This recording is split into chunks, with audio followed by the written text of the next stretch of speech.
আবারও স্বাগত একুশে বিজনেসের সঙ্গে আছি মহিমা পলি। দর্শক, এখন রয়েছে দেশের ব্যবসা বাণিজ্য অর্থনৈতিক পরিস্থিতি নিয়ে বিশেষ আলোচনা। আর এই আলোচনার জন্য আমাদের স্টুডিওতে আছেন এফবিসিসিআই এর সাবেক পরিচালক ডক্টর এ.কে.এম. শাহিদ রেজা। দর্শক, একুশে বিজনেসের এই অংশটি দেখছেন আলোক হেলথ কেয়ার অ্যান্ড হাসপাতালের সৌজন্যে, powered by national agri care group. আপনাকে স্বাগত আজকে আমাদের এই অনুষ্ঠানে। ধন্যবাদ। জি, কেমন আছেন? জি, আলহামদুলিল্লাহ। আচ্ছা, আমরা যেহেতু ব্যবসা বাণিজ্য নিয়ে আলোচনা করব, প্রথমে জানতে চাইবো যে ব্যবসা বাণিজ্যের সার্বিক পরিস্থিতি কেমন এই মুহূর্তে? একটা ভালো খবর দিয়ে শুরু করি। আপনিও জানেন, আমিও জানি, আমরা সবাই, যে আগামীকালকে নির্বাচনের তফসিল ঘোষণা হবে। এটা বাংলাদেশের ব্যবসায়ীদের জন্য খুব একটা আগ্রহের বিষয়, কারণ ব্যবসায়ীরা সবসময় ফোরকাস্ট করতে চায়। আমাদের বিজনেসটা হলে ভবিষ্যতে কী হবে সেটা বোঝা। গত 1-2 বছর আমরা তো একটা অনিশ্চয়তার মধ্যে ছিলাম, কখন কি হয় না হয়, যার ফলে বিজনেস প্ল্যানিংগুলি হচ্ছিল না। আপনারা জানেন যে ব্যবসা বাণিজ্য এখন সবাই বললো যে ব্যবসা মন্দা চলতেছে, ব্যবসা কারো ভালো নেই, এটা একটা কমন কথা। সুতরাং আমি ওই পয়েন্টে, ওই আলোচনাটা থেকে আমি এই দিকে যে একটা আশাবাদের জায়গা যাচ্ছি, যে আগামীকাল যদি নির্বাচনের তফসিল ঘোষণা হয় এবং একটা নির্বাচন যদি হয়, একটা মোটামুটি একটা ভালো নির্বাচন যদি হয়, তাহলে ব্যবসা বাণিজ্য ঘুরে দাঁড়াবে। বাংলাদেশের মানুষ কিন্তু অত্যন্ত রেজিলিয়েন্ট। আপনারা জানেন যে ধরুন যেটা রেডিমেড গার্মেন্টস ইন্ডাস্ট্রিতে ভালো করার কারণ কিন্তু আমাদের ইয়াং বিজনেস পিপল, যারা 80-র দশকে 90-এর দশকে ব্যবসাতে এসছে, তাদের কোনো অভিজ্ঞতা ছিল না, কিন্তু তারা অ্যাডাপ্ট করে নিয়েছে বাংলাদেশের মানুষ। সুতরাং বাংলাদেশের মানুষ যে কোনো পরিস্থিতিতে নিজেকে তৈরি করতে পারে, এবং এই ক্ষেত্রে অগ্রগামী ভূমিকা পালন করে এসছে আমাদের ব্যবসায়ীরা। যা বলে তৈরি পোশাক শিল্প বা আমাদের রপ্তানি, আজকে যে আমরা যে $45 বিলিয়ন রপ্তানি করছি, এটা তো এইভাবেই তৈরি হওয়া। আমাদের তো কারো কোনো অভিজ্ঞতা নেই। আমরা এদেশে একটা মজার ব্যাপার, যে ব্যবসায়ীরা যারা আছে, বেশিরভাগ ব্যবসায়ী হলো ফার্স্ট জেনারেশন ব্যবসায়ী। আপনি 95% বলতে পারেন ব্যবসায়ী। এরা প্রথম যে প্রজন্মের ব্যবসায়ী, অন্য কাজকর্মে ছিল, সেখান থেকে এসছে। ক্ষুদ্র পুঁজি, বাংলাদেশে পুঁজির জন্য যেতে হলে শুধুমাত্র ব্যাংকে যেতে হয়, অন্য কোনো সোর্স নাই। এর মধ্যেই তারা যদি একটা ভালো পরিবেশ পায়, তাহলে ব্যবসা বাণিজ্য ভালো করতে পারে। আপনি দেখবেন যে 90-এর পরে 83 সাল থেকে এরশাদ সময় আমল থেকে যেটা হলো যে, বা আরেকটু 79 সাল থেকে যেটা হলো যে, বেসরকারি খাতকে বিকশিত করার জন্য একটু সরকারি সাপোর্ট মূলত বিকশিত হয় 91-তে পরবর্তী সময় এসে। কারণ দেশে একটা গণতান্ত্রিকভাবে নির্বাচিত সরকার ছিল তখন। এইটা খুব জরুরি বিষয়, যে ব্যবসায়ীরা এবং ব্যবসায়ীদের যেহেতু আন্তর্জাতিকভাবে বিজনেস করে, আমাদের ব্যবসা, আমরা মূলত এক্সপোর্ট লিড কান্ট্রি, আমরা এক্সপোর্ট করে এক্সপোর্ট দিয়ে আমরা চলি। শুধু এখানে বিশ্ববাজারে বাংলাদেশ সম্বন্ধে একটা বাংলাদেশের সম্বন্ধে পজিটিভ ধারণা যদি থাকে, তাহলে ব্যবসা খুব দ্রুত ফ্লারিশ করে। এই জন্য আপনি খেয়াল করবেন, 91 থেকে শুরু করে 2001, এই যে পিরিয়ডটা, 2 সরকারের এই পিরিয়ডটা যেটা ছিল, এই পিরিয়ডের মধ্যেই কিন্তু ব্যবসা বাণিজ্যগুলি বিকশিত হয়েছে বাংলাদেশে। আপনি নিজেই যেহেতু বললেন যে আসলে সামনে ইলেকশনের জন্য তফসিল ঘোষণার একটা ডেডলাইন হয়তো হবে, 2-1 দিনের মধ্যে হয়তো ঘোষণা হবে। তো আরেকটা বিষয় হচ্ছে, দীর্ঘদিন ধরে কিন্তু একটা রাজনৈতিক অস্থিতিশীলতার জন্য বিনিয়োগ পরিস্থিতি খুব একেবারেই মন্দা ছিল আমরা বলতে পারি, এবং যারা এই সেক্টরের সাথে জড়িত সকলেই তাই বলছেন। তো এখন যেহেতু তফসিল ঘোষণার একটা ডেডলাইনও চলে আসছে, তাহলে কি এই খরা থেকে আমরা বেরিয়ে আসতে পারবো? আমি একদম শিওর।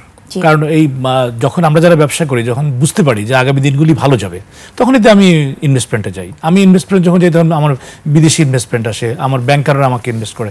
আপনি গত 1 বছরে আপনি ব্যাংকারদের সাথে যে আলাপ করে দেখেন, কেউ কোনো ইনভেস্টমেন্টে যায়নি। কারণ কি হচ্ছে না হচ্ছে সেটা বুঝতে পারছে না, যে আমার ফ্যাক্টরিটা যে আমি করতে পারবো কিনা। যেহেতু রাজনৈতিক অস্থিরতা, আপনি অনেক গল্প আছে বিভিন্ন জায়গায়, যে কাজ করতে গেলে সমস্যা হয়, অনেক কিছু। আমাদের পাবলিক সেক্টর যে সরকারি কাজগুলি, সেগুলো তো বন্ধ হয়ে আছে, যেহেতু সরকার এখন আর ইয়াতে নাই, মানে রাজনৈতিক সরকার নাই।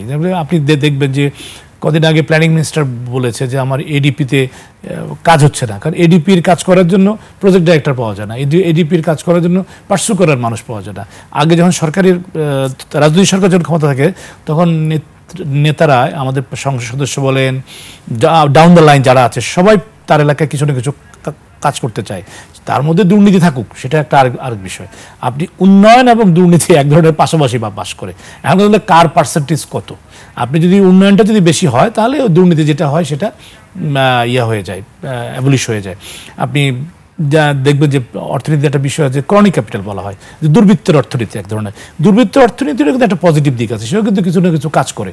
এখন যদি পাচার হয়ে যায় টাকা, সেটা আরেক জিনিস।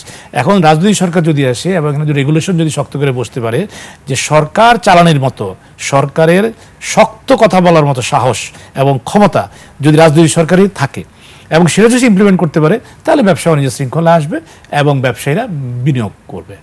জি, এখানে আমি একটু অন্যভাবে কথা বলি যে আসলে সাধারণ মানুষের মধ্যে বরাবরই একটা কথা থাকে যে বিজনেস পার্সনদের ক্ষেত্রে যে নির্বাচনের আসলে ক্ষমতা যেদিকে যায় ব্যবসায়ীরা আসলে সেদিকেই ঝোঁকেন। তাহলে কি বিষয়টা আসলে এই কারণে হতে পারে? এটা এবং এটা তো দোষের কিছু না, আমি তো রাজনীতিবিদ না, সুতরাং সরকারে যে আসবে আমি তো তার সাথে সাপোর্ট করবো, আমি তো তার না ফলোয়ার না, আমি তার সাথে সুবিধা নেব, আমি তার ট্যাক্স দিব, সে আমাকে ব্যবসার সুবিধা দিবে, এটা তো দোষের কোনো কিছু নেই। সরকারি আর আমি যদি সরকারি দল করা শুরু করে দিই ব্যবসাটা বাদ দিয়ে, তাহলে দোষের বিষয় আছে। এটা এর আগের যারা রাজনীতিটা যেভাবে নষ্ট হয়েছে গত 20 বছর 25 বছরে যেভাবে নষ্ট হয়েছে, যে ব্যবসায়ীরা রাজনীতিতে আসছে কারণ ভাবছিল যে রাজনীতিটাই বোধহয় সবচেয়ে বড় ব্যবসা হতে পারে, ওই জায়গাটা তো কোনো আইডিয়াল সিচুয়েশন না। ওটা একটু রপ্তানি প্রসঙ্গে রপ্তানি নিয়ে কথা বলবো। আসলে বেশ কিছুদিন ধরে আমাকে যুক্তরাষ্ট্রের ট্যারিফ চার্জের পরে সেটা কিন্তু ভারতের থেকে, আমি ভারতের কথাই বলছি, যে ভারতের থেকে কিন্তু আমাদের ট্যারিফ রেটটা বেশ ভালো ছিল, কম ছিল। তো সেই জায়গাতে কিন্তু আমাদের এক্সপোর্টটা বাড়ার কথা, সেখানে উল্টো কিন্তু আমাদের এক্সপোর্টটা আরো কমেছে 5% মতো। ভারতের ট্যারিফ বাড়ার কারণে আপনি ইমিডিয়েট ইম্প্যাক্টটা দেখতে পারবেন না। এখন হচ্ছে কি বাংলাদেশে ট্যারিফ ভারতের কমে গেছে, কিন্তু আমাদের যারা বায়ার আছে তাদের জন্য তো এখন বাংলাদেশটা অর্ডার প্লেস করার মতো ভালো জায়গা না। পলিটিক্যাল ইনস্টেবিলিটিটা এখানে তো কাজ করছে। এখানে আমি একটু মেনশন করি, কিন্তু আমরা নরমালি আমরা দেখি যে ভারত কিন্তু আমাদের প্রতিযোগী দেশ। ওটা তো একটা প্রতিযোগিতার ফলাফল আসতে একটা সময় লাগে। জি, আপনি ইনিশিয়াল গত 6 মাসের ইয়ে দিয়ে আপনি বুঝতে পারবেন না, এটা শুরু হয়েছে। কিন্তু আমি যেটা বলতে চাচ্ছি যে আপনার বাংলাদেশের রাজনৈতিক স্থিতিশীলতা অত্যন্ত জরুরি। ভারতের ওই বাজারটার কারণে ওরা যেহেতু ট্যারিফ বেশি আছে, ওদের কাছ থেকে অর্ডার আমার এখানে আসবে, কিন্তু আমার এখানে আসবে কিনা ও তো বায়ার তো চিন্তা করবে যে আমি মালটা আসলে সময় মতো ডেলিভারি দিতে পারবো না। এখন এখানে যে রাজনৈতিক অস্থিরতা যেটা আপনি আগে বললেন, সেটা যদি থাকে এবং সেটা যদি কমে না আসে, তাহলে বিদেশি ক্রেতা তো আসবে না। আপনি খবর নিয়ে দেখবেন এই গার্মেন্টস খাতের বড় বড় যারা ক্রেতা আছে অনেকে কিন্তু বাংলাদেশে এই মুহূর্তে অর্ডার প্লেসমেন্ট একটু সতর্ক হচ্ছে। সবাই বলতেছে যে ঠিক আছে ফেব্রুয়ারির পরে করবো, এই সিজনে একটু লিন যাক, একটু অল্প কিছু করি, কাজ করি করছে। এবং এটা ইয়ার কিছু নেই, এটা রিয়েলিটি। কারণ একজন ব্যবসায়ী, একজন বৈদেশিক ক্রেতা, সে তার কাছেই তার অর্ডারটা প্লেস করবে যখন সে নিশ্চিত হবে যে তার মালামালটা সঠিক সময়ে সে পাবে। এখন এখানে তো সেই নিশ্চয়তাটুকু নাই। ওই জন্য যেটা বললাম যে আগামীকাল যদি নির্বাচনের তফসিলটা ঘোষণা হয়ে যায় এবং গভর্নমেন্ট যেভাবে প্ল্যান করছে, 300 বিচারক চেয়েছে তারা ম্যাজিস্ট্রেসি পাওয়ার দিয়ে, তাদের যে প্রস্তুতি, এটাকে যদি ওরা রোল অন করতে পারে আগামী 7 দিন 10 দিনের মধ্যে যদি একটা পজিটিভ ধারণা তৈরি হয় যে নির্বাচনটা আসলে হতে যাচ্ছে, তাহলে দেখবেন যে ব্যবসা বাণিজ্য প্লেস করা শুরু। তাহলে আপনার কথা অনুযায়ী আমরা বলতেই পারি যে নির্বাচন পরবর্তী সময়ে আমাদের এই খরাটা কেটে যাবে ডেফিনেটলি, এবং সেক্ষেত্রে আমাদেরও কিছু মেকানিজম অ্যাপ্লাই করতে হবে এই যে রপ্তানি বাড়ানোর জন্য, রপ্তানি আয়টা বাড়ানোর জন্য। সেক্ষেত্রে আমরা কি কি বিষয়গুলো ফলো করতে পারি? প্রথমত গণতন্ত্র, গণতান্ত্রিক পরিবেশ, গণতান্ত্রিকভাবে একটা সরকার যদি নির্বাচিত হয়ে আসে তাহলে মনে করেন আপনার অর্ধেক সমস্যা মিটে যাবে। তারপরে তো আমাদের ইন্টারনাল অনেক সমস্যা আছে, সেগুলি ওই সরকার যারা আসবে তারা তাদের যে পলিটিক্যাল কমিটমেন্ট আছে ওইটা বাস্তবায়ন করার জন্য তারা কাজ করবে। যেমন কদিন আগে আপনার উল্টো দিকে একটা হোটেলে বাংলাদেশ অর্থনৈতিক সম্মেলন হলো একটা, ওরা প্রতি বছর করে একটা পত্রিকা। তো সেখানে বিএনপির নেতৃবৃন্দ ছিল, জামাত ইসলামের নেতৃবৃন্দ ছিল, আরও পলিটিক্যাল পার্টিজের নেতৃবৃন্দ ছিল, এনসিপির নেতৃবৃন্দ ছিল, ওরা সবাই স্পিচ দিয়েছে। সেখানে সাবেক বাণিজ্য মন্ত্রীর একটা কথা আমি খেয়াল করলাম যে উনি বলল যে আমরা ডিরেগুলেট করব আমরা যদি ক্ষমতায় আসি। ডিরেগুলেট মানে হচ্ছে গিয়ে যেখানে রেগুলেশনের কারণে ব্যবসায়ীরা সংকটে পড়ছে, যেমন যে আমাদের একটা গার্মেন্টস ফ্যাক্টরিতে 20টা লাইসেন্স লাগে, একটা লেদার ইন্ডাস্ট্রিতে 30টা লাইসেন্স লাগে, ওয়ান স্টপ সার্ভিস বলে আমাদের কোনো কিছু নাই, অনেক ধরনের সমস্যা আমরা পড়ি। এই জায়গাগুলিতে ওনারা ডিরেগুলেট করবে, ইজি করে দিবে, রেগুলেশনটাকে কমায় নিয়ে আসবে ব্যবসার। ওনারা এক কথা বিএনপির নেতৃবৃন্দ, জামাতের নেতৃবৃন্দ, এনসিপির নেতৃবৃন্দ এবং অন্য রাজনৈতিক দলের নেতৃবৃন্দ সকলের একটাই কথা যে আমরা বিজনেস ফ্রেন্ডলি এনভায়রনমেন্ট তৈরি করব। এই পলিটিক্যাল কমিটমেন্টটাই নির্বাচনের পরে যারাই ক্ষমতায় আসুক তারা যদি বাস্তবায়ন করে তাহলে তো হয়ে গেল আমাদের। আমরা কাজ করব, আমরা তো কাজ করার মানুষ, আমরা ইন্ডাস্ট্রি চালাবো, ব্যবসা করব, আমরা কাজের মানুষ, কাজ করব। আমরা রাজনীতিবিদদের কাছে আমাদের একটাই ডিমান্ড যে আপনারা গণতান্ত্রিক পরিবেশটা রাখেন এবং গণতন্ত্রের চর্চাটা করেন আপনাদের লেভেলে। জি, যেহেতু ব্যবসা বাণিজ্য আসলে একটা দেশের প্রাণ, অবশ্যই কমিটমেন্টগুলো তারা ফুলফিল করবেন এমনটাই আশা করছি। আমরা একটা বিরতি নিব, বিরতির পরে আমরা আবারও এই আলোচনায় ফিরব। দর্শকের পর্যায়ে নিচ্ছি একটা বিরতি, ফিরবো একটু পরেই, সঙ্গেই থাকুন। আবারও স্বাগত 21 বিজনেসে। দর্শক, বিরতির আগে দেশের ব্যবসা বাণিজ্য অর্থনৈতিক পরিস্থিতি নিয়ে কথা বলছিলাম এফবিসিসিআই সাবেক পরিচালক ডক্টর এ.কে.এম. শাহিদ রেজার সঙ্গে। প্রিয় দর্শক, 21 বিজনেসের এই অংশটি দেখছেন আলোক হেলথ কেয়ার অ্যান্ড হাসপাতালের সৌজন্যে, powered by national agri care group. আমরা আবারও তার সঙ্গে আলোচনায় ফিরছি। আমরা বিরতির আগে আসলে বেশ কিছু বিষয় নিয়ে আলোচনা করছিলাম, কিন্তু আসবো একটু ব্যাংকিং সেক্টর নিয়ে। এই সেক্টর নিয়ে সাধারণ মানুষের ধোঁয়াশা আসলে দিন দিন বাড়ছে, শঙ্কাটাও বাড়ছে। তো আরেকটা বিষয় হচ্ছে যে আমি যদি খেলাপি ঋণের কথা বলি, এই মুহূর্তে খেলাপি ঋণের পরিমাণ আছে 6,44,000 টাকা, এবং যা শতাংশের দিক থেকে 36%। জি, 6,44,000 কোটি টাকা, এবং সেটা যদি আমি শতাংশের দিক থেকে বলি 36% মতো আছে খেলাপি ঋণে আছে। তো একটা মহল আসলে এই কাণ্ডের সাথে জড়িত ছিল। তো এই বিষয় নিয়ে আপনি কি বলবেন? খেলাপি ঋণটা অনেক বেশি, কিন্তু খেলাপি ঋণটা কেন হলো এটা দেখা দরকার, এবং খেলাপি ঋণের ম্যানেজমেন্ট করা দরকার। আমাদের মতো ডেভেলপিং কান্ট্রিতে আমি যেটা বললাম আপনাকে যে 95% উদ্যোক্তা হচ্ছে নতুন উদ্যোক্তা, ব্যবসায়িক অভিজ্ঞতা ছিল না, পুঁজি ছিল না, তারা ব্যাংক থেকে ধার করে ব্যবসা শুরু করেছে এবং তাদের অভিজ্ঞতার কারণে তারা কিছু কিছু ব্যবসাতে ফেল করেছে। তো কেন্দ্রীয় ব্যাংক তো একটা পলিসি নিয়েছে খেলাপি ঋণ পুনর্গঠন করার জন্য, কেউ যদি ব্যবসা থেকে বের হয়ে যেতে চায় তার ব্যবসা করে দেওয়ার জন্য। তো সেখানে আমি আশাবাদী যে এই ডিসেম্বর প্রান্তিকে এবং আরও এক প্রান্তিক মার্চ প্রান্তিকে গিয়ে খেলাপি ঋণের হার কমে আসবে। কারণ খেলাপি ঋণ যেটা ছিল এতদিন পর্যন্ত 5%, 7% বিভিন্ন ব্যাংকের যেটা ছিল 10-এর নিচে, 10-এর নিচে, সেটা আসলে সঠিক তথ্য ছিল না। এখন যেটা বেরিয়ে এসছে এইটা সঠিক তথ্য, এবং এটা হয়তো বা আর একটু কম বেশ হবে এখন এটা। কিন্তু সবগুলি ব্যাংক যারা এখন বাজারে আছে তারা সবাই ড্রাইভ দিয়েছে, সবাই এফোর্ট দিয়েছে, এবং কেন্দ্রীয় ব্যাংকও সাপোর্ট করছে। এইটা আপনার নেমে আসবে। এবং যেটা এখন থেকে করা দরকার যে খেলাপি ঋণটা যেন আর না বাড়ে, কেউ যেন ব্যবসাতে যদি ঋণ খেলাপি না হয়। আমাদের ব্যবসাতে হচ্ছে কি, ব্যবসাটা ওয়ান ওয়ে ট্রাফিক হয়ে গেছে, ব্যবসা থেকে আসলে আর ফেরত যেতে পারে না। আমাদের উন্নত বিশ্বে যেটা আছে চ্যাপ্টার 11 ডিক্লেয়ার করতে হয় নিজেকে ইনসলভেন্ট ডিক্লেয়ার করার জন্য, ওগুলি এখানে আসলে প্র্যাকটিস দেয়। এই জিনিসগুলি কদিন আগে গভর্নর মহোদয়ের একটা স্পিচ আমি দেখলাম, উনি বলল যে এটা ওনারা চেষ্টা করছে। ওনারা এটা চেষ্টা করতে গিয়ে বিভিন্ন রকম মেকানিজম ওনারা নিচ্ছেন। এখন যেটা হচ্ছে যে খেলাপি ঋণের বিষয়টা আরেকটু সহনীয় রাখতে পারতেন, কিন্তু এই যে 5টা ব্যাংক যে ওনারা একসাথে যে ব্যাংক রেজুলেশন করে যে একটা নতুন ব্যাংকের আওতায় নিয়ে আসলেন, এতে করেও কিন্তু এই ব্যাংকগুলির টোটাল যে বিজনেসটা ছিল ওইটা টোটালটাই কিন্তু এখন খেলাপির মধ্যে চলে গেছে।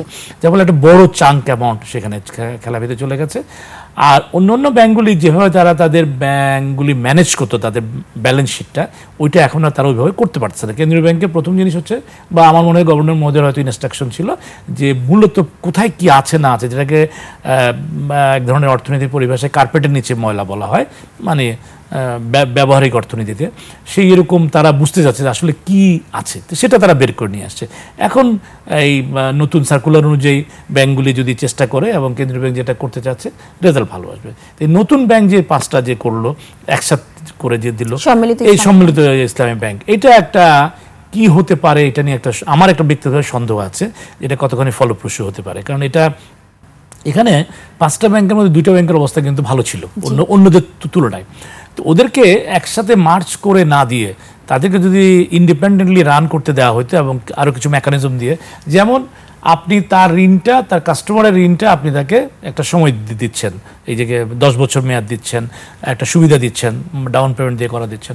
ওই ব্যাংকগুলির যে ক্যাপিটাল শর্টফল ছিল, যা ছিল, তার জন্য যদি একটা সময় তাদেরকে দেওয়া হতো, তাহলে তারা তাদের মতো করে ব্যবসাটা চেষ্টা করে দেখতে পারতো, যে আরেকটু ব্যবসাটা আমরা একটু আরো 5টা বছর আমরা চালাই। আপনার কি মনে হচ্ছে সেই সময়টা দেয়া হয় না? আমার মনে হয় কিছুদিন আগে থেকে বলা হচ্ছে, কিন্তু যেটা আমার কাছে এটা আপত্তিকর জিনিস, সেটা হচ্ছে বলা হচ্ছিল যে এই সময় থেকে, সেই সময় বলাটা না বললে ভালো হতো, ওদেরকে বলা যেত। কিন্তু পাবলিকলি যেভাবে এই কথাগুলি চলে এসেছিল, এতে করে যেই মানুষের কাছেই টাকা যায়, যেই ডিপোজিটের কাছে যা টাকা ছিল, সবাই দৌড়ে ব্যাংকে চলে গেছে টাকার জন্য, যার ফলে ওই ব্যাংকগুলি যখন কি অসুস্থ হতো তার চেয়ে আরো দ্রুত অসুস্থ হয়ে গেছে।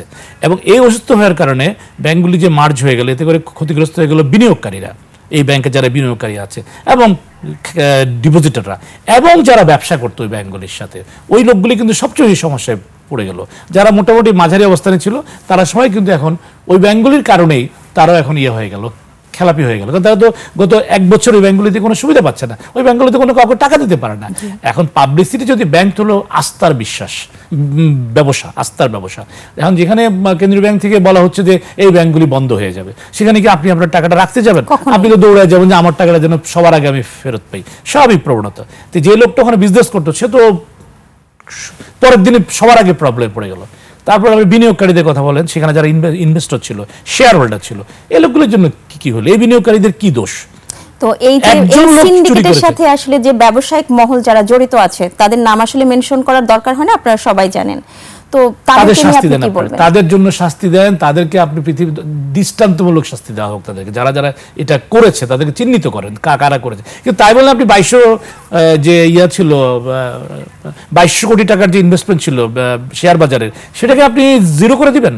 তাহলে সেই পাচারকৃত টাকার কি হবে? সেটা আপনারা ব্যবস্থা নেন। সারা দুনিয়াতে পাচারকৃত টাকা উদ্ধারের যা যা ফর্মুলা আছে আপনি তার এখানে সম্পত্তি ফ্রিজ করেন। মানে এটা কি সম্ভব? পাচারকৃত টাকাটা হচ্ছে আসলে কোন কোন উপায়ে আনা যেতে পারে? আমার ধারণা নাই, কারণ পাচারকৃত টাকা যদি অন্য কান্ট্রিতে চলে যায়, প্রত্যেকেই টাকা যখন তার দেশে যায় তার জন্য সেটা এক্সপোর্ট, তার জন্য সেটা ইনভেস্টমেন্ট, সুতরাং সেই টাকা তার থেকে ফেরত নিয়ে আসা কঠিন। তারপরেও government to government, state to state কথা বলবে, দেখবে এদের কারো যারা এখানে অন্যায়টা করেছে, ব্যাংকিং সেক্টরে না শুধু, রাজনীতিতে বা ব্যাংকিং সেক্টরে, ব্যবসা বাণিজ্য সব জায়গাতে যারা যারা অন্যায় করেছে, অন্যায়কারীদের প্রতি কারো কোনো রকমের দরদ নাই, এবং ওদের জন্য আজকে সারা দেশ কম্পেনসেট করতেছে। আমরা 3 কোটি 3.5 কোটি ব্যবসায়ীর মতো আছি বলে মনে করা হয়, তার মধ্যে কয়জন লোক অন্যায় করেছে? 100-200 লোক অন্যায় করেছে, 500 লোক অন্যায় করেছে। ওই 500 লোক অন্যায়ের জন্য বা 200 লোক অন্যায়ের জন্য আপনি আমার সাধারণ ব্যবসায়ীদেরকে কেন শাস্তি দিবেন? এই যে ব্যাংকগুলি বন্ধ হয়ে গেল, এই ব্যাংকগুলি আজকে আপনি যেই টাকা দিয়ে ব্যাংকগুলির গ্রাহকদেরকে ফেরত দিবেন, ওই পরিমাণ টাকা যদি আপনি এই ব্যাংকগুলিকে কোনো স্কিম করে যদি দিতেন, তাহলে তো এই ব্যাংক আর্থিক প্রতিষ্ঠানগুলি আপনার বাঁচতে পারতো। তাহলে ওরা ওদের মতো করে হ্যান্ডেল করতো, ওরা ওদের মতো করে কাস্টমারকে দিত টাকা। কারণ কাস্টমারের যে ক্রাউডটা ছিল সেটা তো মোটামুটি একটা ব্যালেন্সের জায়গায় এসেছিল। আর বাংলাদেশ ব্যাংক যদি একটিবার বলে যে ব্যাংকগুলিকে আমরা সময় দিলাম, ব্যাংকগুলি আস্তে আস্তে তাদেরকে কাস্টমারদেরকে টাকা দিবে, আচ্ছা বলেন আজকে কি আপনি যতজন টাকা পাবে সবাইকে কি আপনি এক চেকে টাকা দিয়ে দিতে পারবেন? জি, আসলে সঠিক উপায় হয়তো হচ্ছে টাকাটা হয়তো যদি আনা সম্ভব হয় সেটা অবশ্যই আনার একটা সিদ্ধান্ত আমরাও চাইবো বাংলাদেশের টাকা বাংলাদেশে ফেরত আসুক। আপনাকে অনেক ধন্যবাদ। আমরা আসলে একেবারে অনুষ্ঠানের শেষ পর্যায়ে চলে এসেছি। ধন্যবাদ আপনাকে। দর্শক, এতক্ষণ দেশের ব্যবসা বাণিজ্য, অর্থনৈতিক পরিস্থিতির নানা দিক ও করণীয় নিয়ে কথা বলছিলেন এফবিসিসিআই সাবেক পরিচালক ডক্টর একেএম শাহিদ রেজা। দর্শক, নিচ্ছে একটা বিরতি। দুপুর 2:30 আবারও ফিরে আসবো 21শে বিজনেসে। দেখার আমন্ত্রণ রইল। আর তখন থাকবেন সাদাত হাবিবি সেতু।